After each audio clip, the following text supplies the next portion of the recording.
Mesdames, Messieurs, bonjour, bonsoir, selon l'heure à laquelle vous suivez ce programme.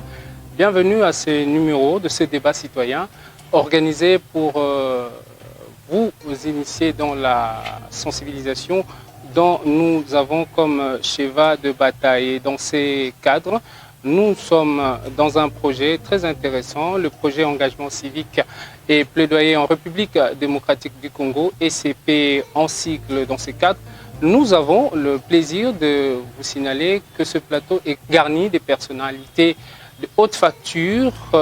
J'ai l'honorable Likin Kassongo Mwadian Vita est avec nous, à qui je m'en vais saluer.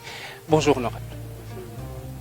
À côté de lui, il y a M. Martin Foumou, coordonnateur de l'Union des jeunes cadets, une structure qui est aussi dans ce combat, n'est-ce pas, sur l'engagement civique et plaidoyer en République démocratique du Congo, ECP en cycle. Monsieur Martin Foumou, bonjour. Bonjour, monsieur. Je me retourne de l'autre côté. Et j'ai monsieur Jonas Chombela, il est coordonnateur de la nouvelle société civile. Bonjour, monsieur Jonas. Juste à côté de monsieur Jonas, il y a Maître Kataï. Lui, il est de l'ODEP. Il est avec nous dans ce plateau. Maître, bonjour. Ensemble, nous allons essayer de tourner dans ce débat citoyen, journée de sensibilisation sur les financements publics liés aux réformes électorales, projet initié par le Centre Carter, financé par Foreign Commonwealth and Development Office. Elle vise à faire progresser des principales réformes électorales en sensibilisant le parti prenant au processus électoral dont l'option est la mise en œuvre de dits réforme. C'est dans ces cadres que l'Union de jeunes cadets en sigle UJK, organisation de la société civile qui travaille dans les thématiques financement public en consortium Etali-Bissau, organise de journées de sensibilisation et tribunes d'expression. Vous aurez certainement à le suivre tout au long de cette émission. L'accès au financement public en République démocratique du Congo, cas de partis politiques en République démocratique du Congo, bien sûr. Je m'en vais poser la première question à l'honorable Likin, qui est juste à mes côtés. Honorable, pourquoi l'État congolais est appelé à financer le parti politique en République démocratique du Congo? Merci, monsieur le journaliste, pour la question. L'État congolais est appelé à financer le fonctionnement des partis politiques. C'est une obligation légale de l'État, parce que la loi l'a voulu ainsi. C'est le législateur congolais qui a voulu que l'État participe au fonctionnement des partis politiques. Et parce que le fonctionnement harmonieux des partis politiques fait enraciner la démocratie dans un État. Il fallait faire participer tout le monde à l'organisation politique. Et l'unique façon de faire participer tout le monde, c'est d'encourager la création de partis politiques parce que c'est l'expression de la démocratie. Monsieur Jonas Chombela, vous êtes d'avis que l'État congolais est dans cette démarche? C'est légal, c'est la loi qui autorise, qui donne à l'État cette possibilité de financer les partis politiques. Malheureusement, ce n'est pas le cas. Et la loi même, elle ne prévoit même pas au cas où l'État ne financerait pas les partis politiques. Qu'est-ce qui va arriver à l'État lui-même? Il n'y a rien qui est dit là-dessus. Donc il y a un problème d'abord. Les partis politiques participent à la construction de la conscience nationale. Ils participent à la construction même de l'unité de notre pays. Il faut les accompagner dans leur mission avec le moyen d'État. Mais malheureusement, les partis politiques dans notre pays ne reçoivent pas ce moyen. Et j'ai tenté de passer en diagonale, en revue la loi sur les finances des partis politiques. Les conditions même qui sont énumérées dedans, c'est difficile. Je me demande comment l'État congolais pourra s'en sortir avec plus de 700 partis qui se créent, qui se créeront toujours. Je suis convaincu qu'aux prochaines élections, il y en aura toujours. Comment organiser ce travail? Est-ce que cette volonté exprimée par le législateur, comment l'organiser au niveau du gouvernement pour que finalement les partis commencent à bénéficier du soutien de l'aide publique? ce qui n'est pas encore le cas, mais ça reste un sujet d'inquiétude parce qu'on n'est pas encore là. Et le critérium qui est donné ici, je crois que tous les partis le font, mais est-ce que l'État sera-t-il en mesure de le faire? Est-ce qu'il est réaliste sur ces questions? Voilà autant de questions qui demeurent. C'est fondé. Ça doit fonctionner comme cela. C'est légal et ce n'est pas opérationnel.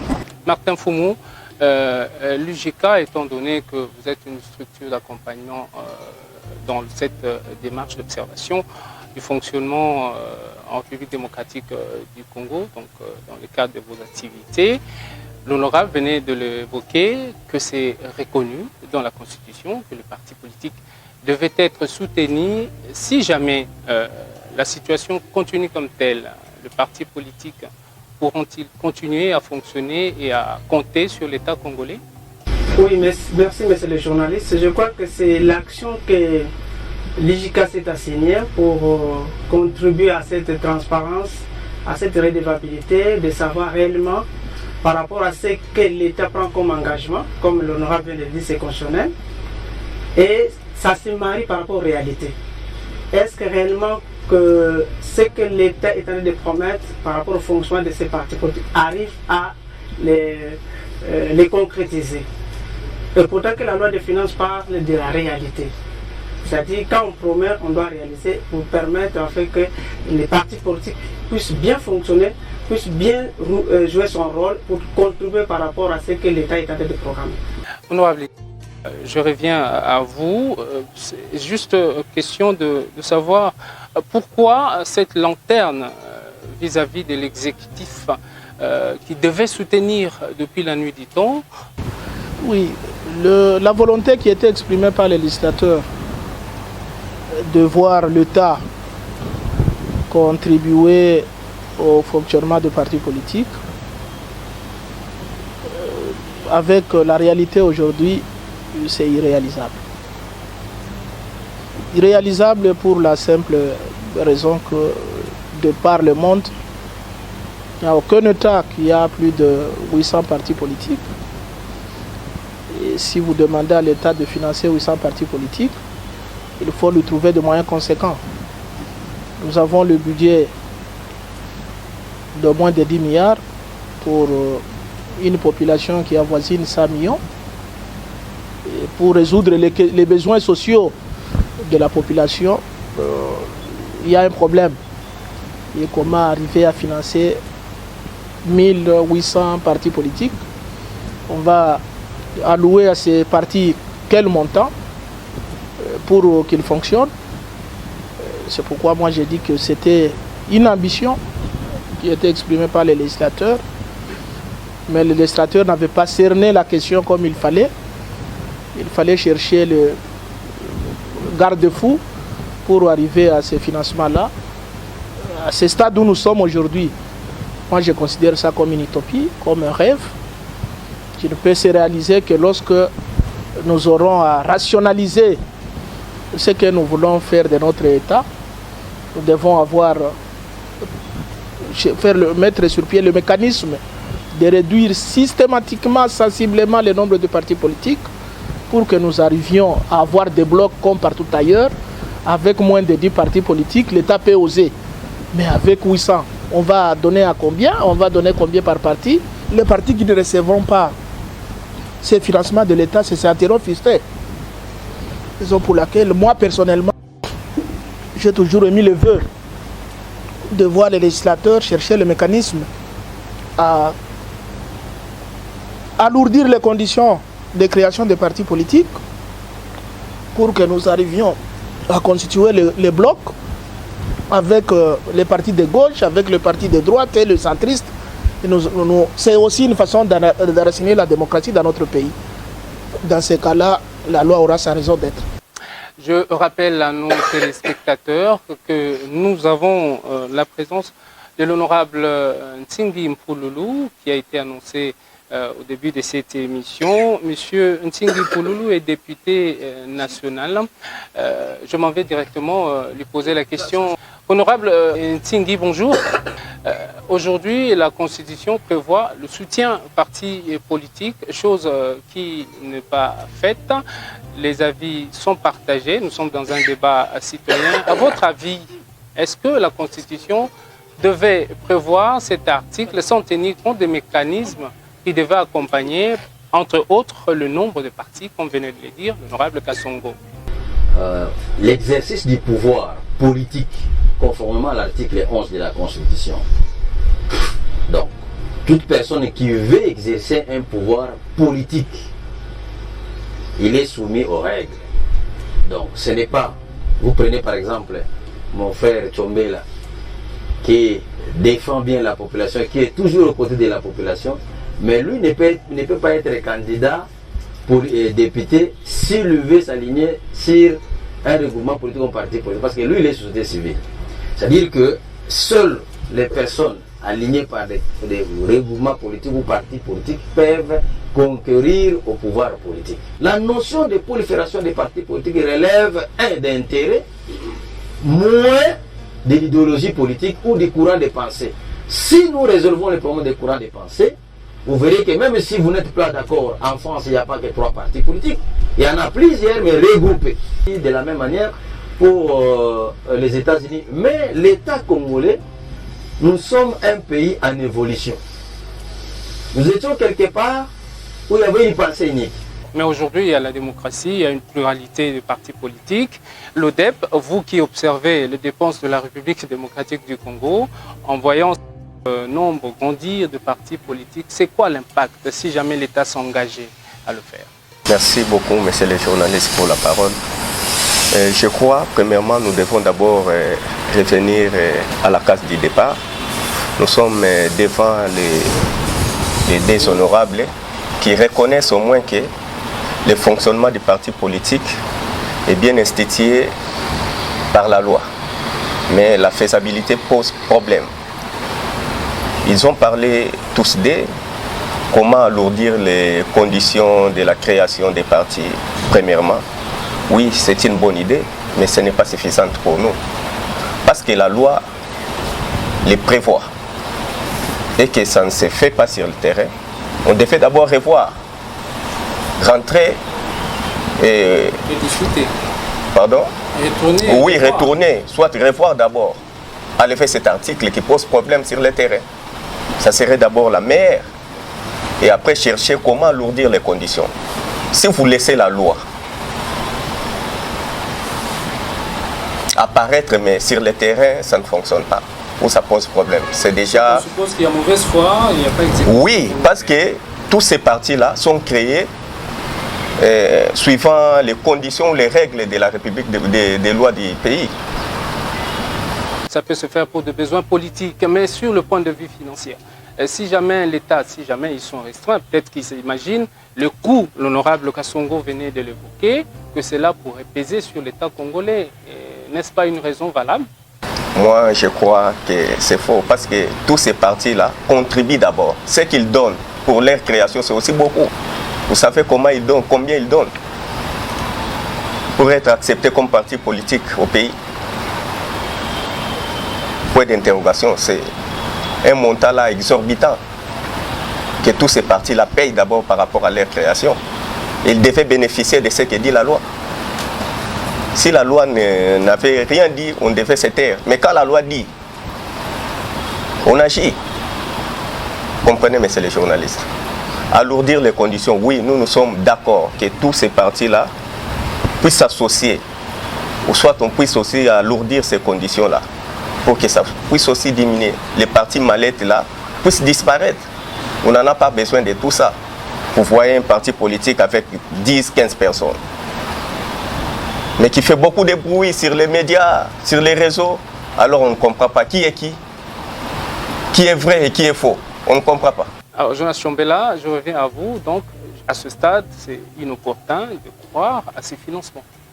C'est l'honorable Ting qui a évoqué une partie de la réponse, parce que les gens se rallient les uns les autres pas sur base de l'idéologie qu'ils défendent ou qu'ils veulent imprimer au pays. Ils s'alignent sur base de l'opportunisme, parce qu'ils estiment qu'en politique, on va y chercher de l'argent. Et c'est ce qui fait qu'il y a beaucoup de gens qui vont y chercher de l'argent. C'est là où on peut s'enrichir très vite. Je crois qu'il faut que les élections soient très bien organisées pour que le plus faible tombe derrière. Donc, le problème de l'élimination, c'est un problème. En France, par exemple, il faudra un certain pourcentage obtenu aux élections vous vaut quelque chose pour être financé. Mais ici, il est très difficile d'évaluer un parti. Quel est son ancrage? D'ailleurs, l'ancrage des partis chez nous ici, la plupart, généralement, c'est quand on est au pouvoir qu'on n'est plus parti. Mais quand on n'est pas au pouvoir, on a... Voilà. C'est pourquoi je pense qu'il faut laisser la loi de Darwin en biologie, pour ceux qui ont fait la biologie, qui parlent de Darwin, la survivance des plus aptes. Il faut laisser la compétition elle-même éliminer certaines personnes ou certains partis. Et de cette manière, on peut avoir une frange. Même dans la phase actuelle, il y a possibilité de financer les partis politiques. Parce qu'au Parlement, là, c'est moins de 50 partis qui sont au Parlement. Est-ce que ce n'est pas une base légale sur laquelle on peut déjà commencer à financer pour que les gens se battent d'abord pour être au Parlement? Pour élire, par exemple, le chef, le porte-parole de l'opposition, c'est le parlementaire de l'opposition et de la majorité, qu'est-ce que je veux dire, les sénateurs de l'opposition et les députés nationaux de l'opposition qui se mettent ensemble, qui vont élire le porte-parole. Mais là, avec ce qu'il a donné comme tableau là, je ne sais pas comment ils vont se définir, ce qui fait que ça traîne. Donc déjà cette base, c'est près de 30 partis qui sont au Parlement, qu'on peut déjà financer. C'est quand même une base sur laquelle il faut déjà partir. Mais comme il n'y a pas la volonté, et surtout aussi que le budget lui-même, un budget, c'est un budget théorique. Un budget théorique qui ne répond même pas aux besoins de la communauté. Est-ce que c'est une priorité d'abord pour l'État congolais actuellement de financer le parti politique? Ça, c'est une question. Donc il n'y a pas d'abord la volonté politique de le financer. S'il y avait la volonté, déjà avec les 30 partis qui sont au Parlement, parce que moi je dois avoir un tableau où on nous donne les partis qui sont au Parlement et le nombre de députés qui sont au Parlement. Ils ne sont pas plus de 50, c'est à peu près 30. C'est déjà une base légale, les autres sont éliminés, qui tentent de se battre un jour pour se retrouver au Parlement et obtenir les finances publiques. Du reste, encore faut-il qu'on le prévoie. Mais qu'est-ce qui fait le problème?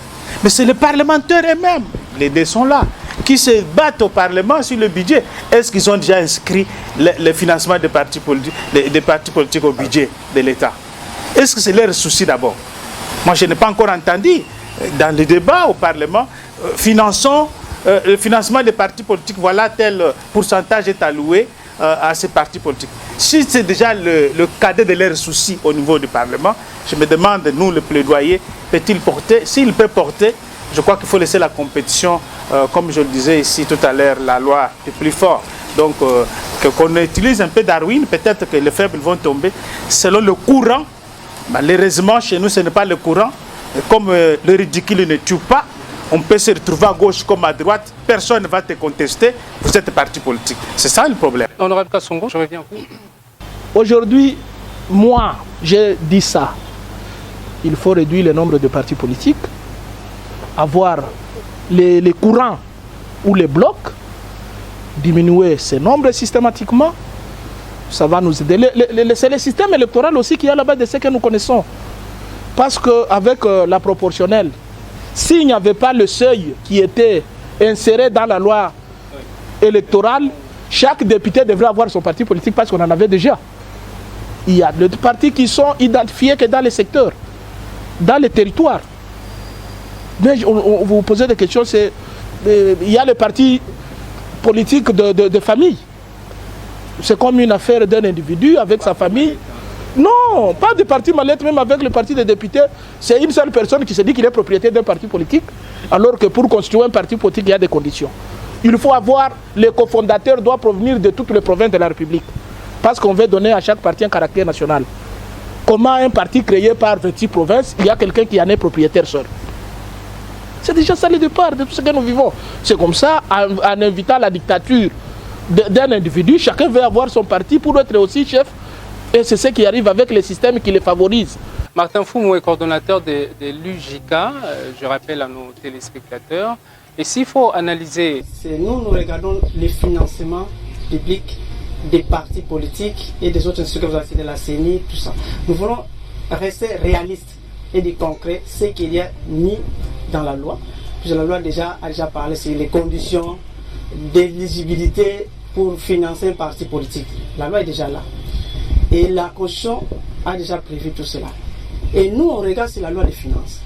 Même si on parle qu'on n'a pas les moyens pour financer les différents partis politiques par rapport aux raisons données par les différents députés qui a prolifération des partis politiques, mais nous regardons ce qui est déjà doté dans la loi des finances. Ça peut être doté, mais sans moyens. C'est ce que nous voulons savoir. Pourquoi doter ça pour ne pas les donner à ce qu'il faut les donner? Aujourd'hui, si nous regardons la loi des finances, puisqu'on regarde la loi des finances qui est au Parlement, je vois l'honorable Liquin est là, ils sont en train de réfléchir ça.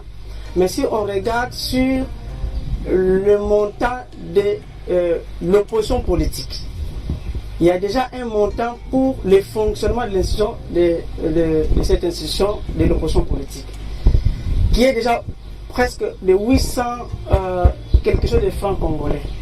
Nous voulons savoir, c'est alloué, prévu pour le fonctionnement de l'institution sur les lignes budgétaires. Cet argent va où? Même si c'est payé par rapport à la transparence, par rapport à la redevabilité, par rapport au contrôle citoyen, nous, étant que citoyens, population, nous voulons savoir, c'est l'argent du contrôle congolais. Cet argent va où? Puisque le gouvernement a déjà prévu cela. Même si c'est en termes de prévision budgétaire, mais nous croyons que dans la mobilisation, c'est prévu aussi. Nous voulons savoir cela. Nous voulons savoir par rapport au financement, par exemple, de la CENI sur l'enrôlement. Le chrono est déjà lancé. Le gouvernement a manifesté son intention de financer l'enrôlement des électeurs, qui aura un impact sur l'organisation des élections. Est-ce que cet argent est déjà alloué à la CENI? Nous voulons savoir, c'est ce que nous voulons, puisque ça aura un impact sur l'organisation des élections. Nous voulons savoir par rapport à l'ONIP, l'argent qui est prévu déjà, le gouvernement a déjà prévu, il a donné déjà un délai, et au 30 mai 2022, si je ne me trompe pas, on aura déjà des cartes ou des lecteurs. Au 30 mai 2022, il faut avoir des cartes d'identité, et tout ça, les délais courent déjà. Nous voulons savoir, est-ce que ce sont des intentions, des bonnes intentions, ou c'est déjà prévu dans la loi, ou si c'est dans la loi, c'est à quel niveau? Puisque la loi exercice 2022 est en discussion, et pourtant qu'elle est déjà lancée, est-ce que cet argent proviendra d'où? C'est ce que nous voulons savoir. La question est posée à l'honorable Nting. Ça vous fait rire? Et ça me fait rire. Parce que, vous savez, moi je suis ingénieur physicien. Le français, ce n'est pas notre langue. Ce n'est pas notre domaine. Mais j'ai du mal à comprendre le français plus que vous-même. Les mots, on les contient. Quand on dit opposant, qui est opposant? Un opposant, ça se définit, monsieur. Les mots, on les contient. Nous travaillons sur base de conventions. Si on t'appelle homme, c'est par rapport à elle là, qu'on appelle femme. Mais ce n'est que quelqu'un qui nous a dit qu'on l'appellera femme, on l'appellera homme. On ne peut pas appeler ça chemise, ça c'est la cravate, c'est une convention. On s'est dit qu'un opposant, c'est celui qui n'est pas qui ne gère pas. Mais je vous donne un cas précis. Quel est le statut de l'FGC aujourd'hui par rapport à Martin Fayol? Décidé. Qui est opposant et qui va prendre cet argent? C'est un problème d'ambiguïté. On ne sait plus reconnaître qui est opposant, qui a droit à un fonds reconnu par l'État congolais. Je crois que Martin et l'honorable ont raison de se poser ces questions. C'est ce qui bloque d'ailleurs la désignation du porte-parole depuis plusieurs années. Je crois que l'argent est... C'est là où il y a le problème de la Cour des comptes, les amis qui travaillent sur ces questions. Quand on contrôle un budget, il faudra qu'on sache comment le budget a été évalué, a été exécuté. Mais généralement, on fait des débats, mais à la fin, on ne sait pas quoi était affecté où et pour qui. Ça n'a pas été le cas. Le problème de désignation d'abord du porte-parole. Je crois que cet argent, pour répondre à Martin, l'argent là profite à ceux qui gèrent. Je crois que c'est l'argent même qui est détourné. C'est l'argent qui est détourné. Ce qu'il faut chercher, c'est que les institutions de contrôle du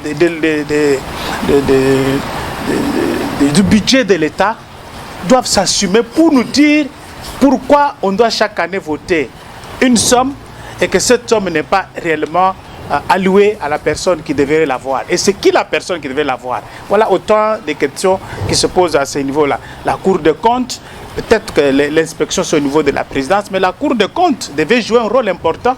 Malheureusement, cette Cour des comptes n'est pas assez très bien utilisée par le Parlement pour quand même nous éclairer sur comment le budget a été géré. Pourquoi alors voter chaque année? Moi je me pose la question, je pose aux honorables. Mais pourquoi chaque année vous votez ce montant tant que vous ne savez pas que ça va quelque part? Et ça ne vous profite pas vous-même déjà. Et vous êtes silencieux là-dessus. Et ça profite seulement au gouvernement qui a proposé et vous êtes complice. Parce que nous on peut vous traiter de complice. Comment on peut voter un montant chaque année? On ne sait pas qui l'a. Et comment vous expliquez ce compte-là? C'est affecté à qui? Voilà autant d'inquiétudes sur la question. La ligne budgétaire prévoit cette somme qui sort régulièrement en cas de vote du budget. Quand ça sort, l'ODEP, revenez-vous sur des lignes budgétaires qui ne sont pas exécutées par rapport à la loi? Oui, l'ODEP d'abord en tant qu'une organisation, une plateforme des organisations de la société civile, et l'ODEP en tant que l'œil de la population, nous sommes dans un état de droit. L'ODEP publie ce qui est fiable. Les informations que l'ODEP publie, et vous voyez, il n'y a pas de contestation par rapport aux différentes publications de l'ODEP.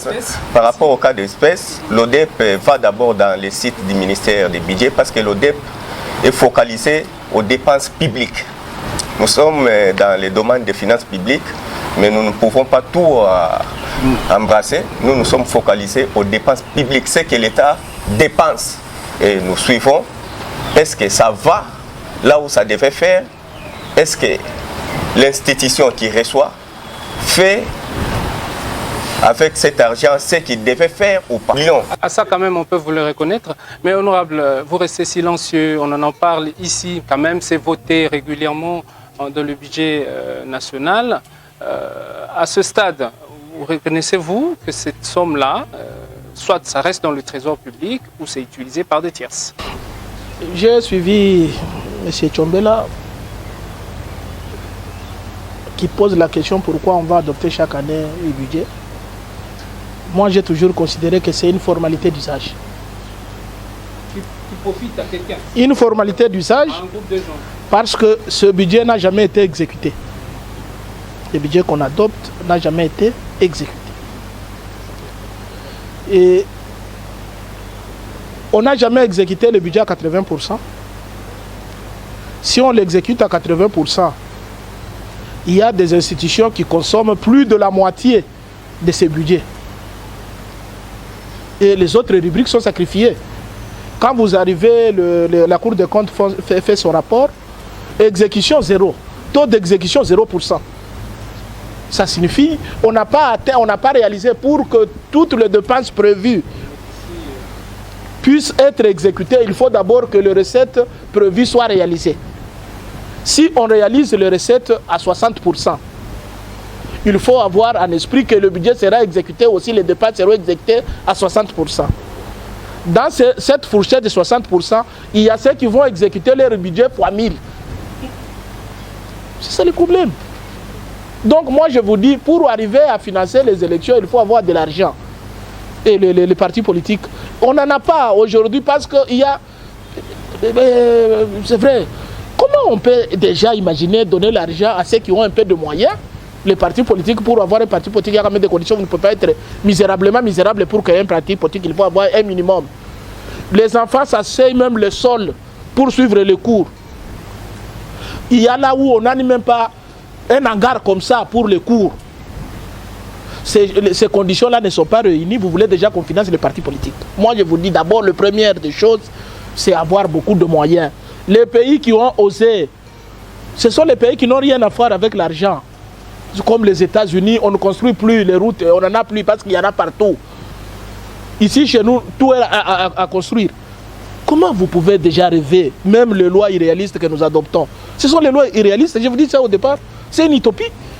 On n'a pas encore résolu le problème des conditions sociales de la population. Comment on peut déjà imaginer donner l'argent à ceux qui ont encore des moyens? Parce que le parti politique, ce n'est pas quelqu'un... Je n'ai jamais vu quelqu'un qui n'a pas 10 000 francs aller créer un parti politique. Parce qu'il faut avoir ceci, il faut avoir cela, il faut des conditions, il faut implanter le parti, on se déplace, on a un peu de moyens. Est-ce que c'est d'abord une priorité pour nous pour financer les partis politiques aujourd'hui dans ce stade où nous sommes? Moi je dis non, c'est un rêve. L'unique façon de faire, c'est de voir ce qui est l'intérêt général. Comment vous voulez qu'on finance l'opposition si vous n'avez pas un porte-parole? On va donner cet argent à qui? On va appeler tous les députés, tous les sénateurs de l'opposition, on donne l'argent. On va appeler le parti même extra-parlementaire, on donne l'argent. Ou qui doit représenter, qui est le porte-parole, qui est le point focal de l'opposition dans ces cas-là? La première des choses, il y a les montants. Comme il n'y a pas porte-parole, quand vous voyez le taux d'exécution, c'est 0%. L'argent n'est pas sorti. La Cour des comptes, oui, la Cour des comptes va jouer son rôle. Il y a des juges qui sont là depuis 2018 sans prêter serment, qui travaillent sans être reconnus. Ils sont sous la couverture, c'est comme un médecin qui termine. Quand il fait le training à l'hôpital, tout ce qu'il le fait sous couvert, c'est lui qui a le numéro d'ordre. C'est ce qui se passe aussi avec la Cour des comptes. Il y a moins de magistrats qui ont prêté serment, et plus de magistrats qui attendent le serment depuis 2017. Et ils vont travailler comment attendre le résultat que nous voulons. L'objectif aujourd'hui, ce n'est pas de multiplier les dépenses. Moi, j'ai toujours dit la logique des choses. C'est pourquoi nous ne réalisons plus rien. On prévoit beaucoup de dépenses. Et en fin de compte, on ne réalise rien. On va construire 100 000 routes, 100 000 km de routes. À la fin de l'année, on n'a pas construit 1000 km. Pourquoi ne pas focaliser les moyens? Vous commencez de manière orthodoxe, réaliste, pragmatique. Vous dites, cette année, nous construisons telle route de telle longueur. Si vous réussissez à construire à la fin de l'année, vous construisez cette route et vous avez le moyen, vous ajoutez. Martin Foumou, il est clair que le problème, c'est au niveau du fonds nécessaire qui devait être alloué à l'État pour subvenir à tous les besoins. D'après l'analyse de nous. Non, il y a pour les élections, moi j'ai dit pour les partis politiques, il a parlé de l'ONIP, il a parlé de la CENI. Ça c'est fondamental. On ne peut pas échapper à ça. L'État doit se mettre au travail, doit tout faire pour que nous ayons les élections. Et la voie obligée pour arriver à ces élections, c'est d'abord identifier les électeurs. On ne peut pas aller aux élections, soit nous avons besoin d'aller aux élections. Là, nous restons les bras croisés, soit nous voulons aller aux élections, il faut mettre le moyen à ceux-là qui doivent préparer ces élections-là. C'est une obligation de l'État. Ça n'est même pas conditionné par les conditions de vie que nous avons opté pour la démocratie. Après chaque 5 ans, il faut que le peuple se prononce sur ses dirigeants. Aujourd'hui, tout ce que nous vivons ici, c'est la honte de la classe politique. Il faut le renouvellement. On ne peut pas renouveler s'il n'y a pas d'élection. À ce stade, l'État congolais ne s'est pas exécuté parce que, l'a dit l'honorable Kassongo, on n'a pas encore atteint le niveau qu'il faut comme un État pour subvenir à ce besoin. Oui, je crois que je l'ai dit, il faut qu'on reste réaliste, et l'honorable vient de l'ajouter, il faut que les budgets soient réalistes, les affecter aux besoins qui est réaliste, et je crois que c'est ce qu'on va adopter. Mais l'inquiétude, c'est ça. Comment prévoir quelque chose où la lignée, on sait que c'est de l'utopie? Pourquoi ne pas rester réaliste dans ce qu'on fait et que le budget est clair, on sait que ça va prendre en charge telle dépense et l'État est capable de mobiliser cet argent. C'est ça notre problème. Nous regardons, cet argent sortira d'où? On a promis à l'ONIP, on a déjà publié que l'ONIP devait commencer tel jour et pour finir tel jour. Il y a un délai. Et nous regardons quels sont les obstacles qui ne permettent pas à l'État de donner cet argent promis par exemple à l'ONIP. Honorable Ntsingui, pourquoi ne pas élaguer carrément cet article? Bon, en fait, la réalité est la suivante. Comment ça se passe? On aligne un budget, on alloue un budget pour le fonctionnement de l'opposition. Le problème, c'est, M. Tchombel a évoqué quelque chose, mais peut-être il n'a pas donné le nom, c'est la consommation budgétaire. Le plus grand problème, c'est la consommation budgétaire. Quelle est la vérité sur sa question? Parce qu'il veut la réponse. Pourquoi cet argent-là n'arrive pas à l'opposition? Oui. Comme l'opposition est ce qu'elle est, très mal définie, maintenant le problème reste au niveau de la consommation budgétaire. C'est ce que M. Tchombela a dit. Il se peut que ça vous profite. Oui, vous avez raison. Le vrai problème, c'est la consommation budgétaire. C'est-à-dire, l'argent de l'opposition est réellement affecté. C'est réellement affecté. Mais puisque l'opposition, ils ne se mettent pas d'accord, il a cité les mots, le vrai consommateur, à la fin, l'argent reste.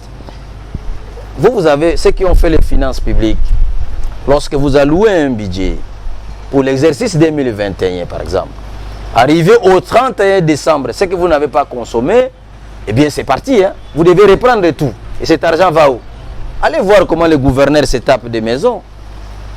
Mais à cause de quoi? C'est à cause de la consommation budgétaire. Est-ce que c'est une leçon que moi je peux vous apprendre? Et qui font le suivi des finances publiques, ils les connaissent mieux que moi, je suis ingénieur. Je ne suis pas l'homme des finances publiques. C'est ça. Honorable Kazongo, nous allons peut-être terminer dans quelques minutes cet échange. En conclusion, s'il faut le dire, s'il faut envisager cet aspect des choses, le financement des partis politiques en République démocratique du Congo, s'il faut mettre l'accent sur l'opposition, est espérable, d'après vous? Le financement des partis politiques, moi je mets ma main à couper. À ce stade où nous sommes, dans nos conditions actuelles, c'est un rêve. Nous devons chercher comment revoir les choses, faire les choses proprement. Nous voulons plus imiter, copier ce que les autres font, alors que les réalités ne sont pas les mêmes. Je vous ai donné des petits exemples. Vous n'avez ni route, vous n'avez ni école, vous n'avez ni centre de santé, ni hôpital, mais vous voulez aller donner l'argent à ceux qui en ont déjà. C'est quand même anormal, c'est illogique. Les jours que nous aurons à financer le parti politique, c'est les jours que nous aurons à améliorer les conditions de vie de nos populations. C'est ce qui est la priorité. La priorité, ce n'est pas financer les partis politiques. Et quand vous donnez l'argent, vous donnez ça à un parti politique, il y a un seul individu qui est le maître de ce parti. Ça sera l'argent de ses enfants, alors qu'il y a le besoin pour tout le monde. C'est ce qui doit être la priorité. Moi, je vous dis, c'est irréaliste, c'est une utopie jusqu'à ces jours. Et rêver financer le parti politique dans ces contextes avec 700, avec 800. Même la manière dont le pays fonctionne. Et les partis politiques, vous trouvez les partis construits par 25 personnes, il y a un seul qui se réclame propriétaire. Et quand on donne l'argent, c'est lui le maître. Au lieu que ça puisse servir aussi au fonctionnement du parti, ça va servir au fonctionnement de son ménage. Nous ne sommes pas encore arrivés. Moi, je vous dis, c'est rêver. Si vous espérez avoir le financement des partis politiques demain, nous attendrons encore longtemps. Il faut chercher le mécanisme d'encadrement de ces partis politiques. Est-ce qu'il y en a d'abord, les partis politiques aussi? C'est une autre question. Être financé par l'État congolais, Jonas Tchombela. Ce que les GFR vous disent déjà que c'est un rêve. Mais moi je ne dis pas que c'est un rêve, c'est une illusion. Vous nous avez plongé dans une illusion. Et c'est très dangereux. Au lieu de... Vous nous avez créé un problème, et vous savez bien qu'il n'y avait pas la solution. Donc, je pense, comme c'est un rêve et une illusion, alors on ne doit pas affecter l'argent à cette rubrique-là. On ne doit pas affecter l'argent parce que ça profite à ces institutions qui ont le dépassement. Et c'est un piège pour ces institutions-là, parce qu'ils savent qu'il y a encore de l'argent quelque part qui ne sera pas consommé, mais qui peut aller dans une autre institution. Et quand on laisse faire, là on n'aura pas de route qui le cherche. On n'aura pas à soutenir les besoins des autres. Alors pourquoi ne affecter cet argent sur cette enveloppe régulièrement alors qu'on ne le consomme pas? Donc je pense que c'est l'astuce de ceux qui consomment réellement cet argent-là pour faire le dépassement qu'on observe toujours impuissamment. Parce qu'on ne sait pas résoudre ce problème, donc ça profite à ceux-là. Je pense que les honorables devaient s'assumer. D'abord, cette loi-là, la mise en œuvre pose un problème, ce qui est une réalité. Ce que l'honorable dit, c'est une réalité, parce que nous sommes un pays qui a fait du copier-coller, et là nous sommes en face d'une réalité qui nous dépasse. Autant n'est pas affecté et laisser des rubriques réelles. Comme c'est une formalité d'usage, ça profite à ces institutions qui font le dépassement. Et ces institutions, soit c'est le Parlement lui-même, soit que c'est le gouvernement lui-même, soit c'est le ministère lui-même, ils savent qu'il y a un fonds quelque part qui n'est pas tout le temps utilisé, que nous allons puiser et prendre et faire le dépassement. Voilà, c'est ce qui paraît être inquiétant. Maintenant, pour recadrer les choses, les centrer là où ils doivent aller, j'ai autant éliminé. Nous sommes dans une session budgétaire. Est-ce que ce n'est pas là une bonne occasion d'éliminer cette rubrique-là, parce que nous sommes incapables de le réaliser maintenant, et attendre le moment voulu où nous pouvons remettre cette rubrique. En laissant cette rubrique, nous devenons complices de ce que nous ne voulons pas obtenir, parce que nous ne voulons pas à ce stade faire des rubriques, mettre des rubriques dans un budget qui ne profite en rien, mais pour des formalités d'usage, on les répète chaque jour. Nous ne sommes pas quand même des robots. Nous ne sommes pas quand même des robots. Nous sommes quand même des gens qui réfléchissent pour le bien-être de la communauté. Et pour réfléchir en termes de bien-être de la communauté, autant être réaliste, et aussi dans la formulation, que de le mettre comme si on fait ça. Donc si un plaidoyer à faire, moi je salue l'action des Lions de jeunes cadets et bien d'autres compatriotes qui travaillent avec eux dans les Talibiso, dans les consortiums. Je pense que le plaidoyer ne doit pas s'arrêter pour qu'on finance, mais que l'argent arrive. Comme l'argent n'arrive pas, alors ça doit s'arrêter. Comme on veut d'entendre les différents arguments des députés, comme le coordonnateur Jonas l'a dit, je crois que c'est ça notre action. Notre programme ou notre projet engagement civique et plaidoyer, je crois que le mot l'indique déjà. Nous avons commencé par faire le monitoring pour identifier les problèmes. C'est à ce niveau que nous sommes pour, en même moment, sensibiliser la population, en même moment, chercher à voir les différentes sources. C'est comme on l'a dit, pourquoi financer les rubriques dont on n'arrive pas à consommer. Et chaque année, ça revient toujours dans la loi des finances. Est-ce que ça profite à qui? Et pourquoi pas ne pas élaguer pour rester avec un budget réaliste, avec des rubriques qu'on peut consommer et qui peut profiter à l'intérêt de la population. C'est-à-dire, le plaidoyer est nécessaire, je crois que nous, on prend ça en compte et on va réfléchir comment orienter l'action par rapport au plaidoyer. Maître, nous allons vous donner peut-être un dernier mot. L'État congolais n'a pas suffisamment de moyens. La ligne budgétaire pourra, si jamais la loi est retouchée, supprimer. Êtes-vous d'avis?